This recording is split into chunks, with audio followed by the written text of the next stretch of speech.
This is FNGR, and today we're going to ask a question that recently crossed my mind and a couple of my colleagues. How is the Brony Notion popular? And as an added experiment, we're going to attempt to do this video without tossing around any ad homonyms. I'm sure a couple of the viewers of this video are likely going to say, oh, FNGR is just going to be up to more troublemaking, or he's just jealous. But I can pretty much point to virtually anyone else in the fandom and explain why they are where they are.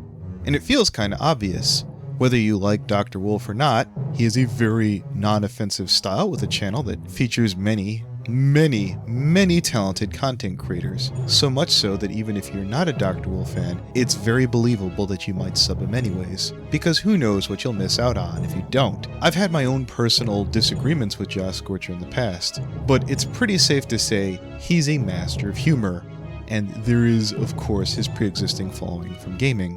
Mad Munchkin has a very definitive art style and spans well beyond the realm of pony. Quite frequently, KP's humor is very fast-paced and the art on her channel is very friendly and welcoming. You get my point yet? Hell, talking about Silverquill would be whether to put over his humor or his art first.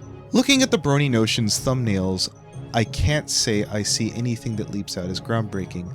So clearly, it's not the presentation. The channel layout itself doesn't even display playlists, but then again, nor does Silverquill's, so I guess that's hardly a deal breaker. But I've actually talked to Maliminus, who's pointed out that some of his music videos are his least viewed. The Brony Notion is listed as being here since 2013, not to mention he's a high school student. The musical score throughout his videos are repetitive and dated. The OC design isn't exactly eye-catching, nor does the Brony Notion have a charming English accent. A while back, a certain polarizing reviewer suggested the problem with good points is that anyone can make them, and it's our job to entertain the audience. Now granted, I've only ever skimmed the Brony Notion's channel, but I've never seen this man attempt comedy. I've never met any of his followers. I know of no reviewers or fans of him that refer to him as prolific or groundbreaking outside of Maliminus, who simply said he knows how to use the tag system and how to gauge the system on YouTube. That's kind of disheartening to know that one of the few things on YouTube is simply gauging the system and not talent, if that's to be believed. To the audience, I simply ask, is there a gathering for the Brony Notion's fanbase that the rest of us simply don't know about? Where do these fans come from? Where do they hang out?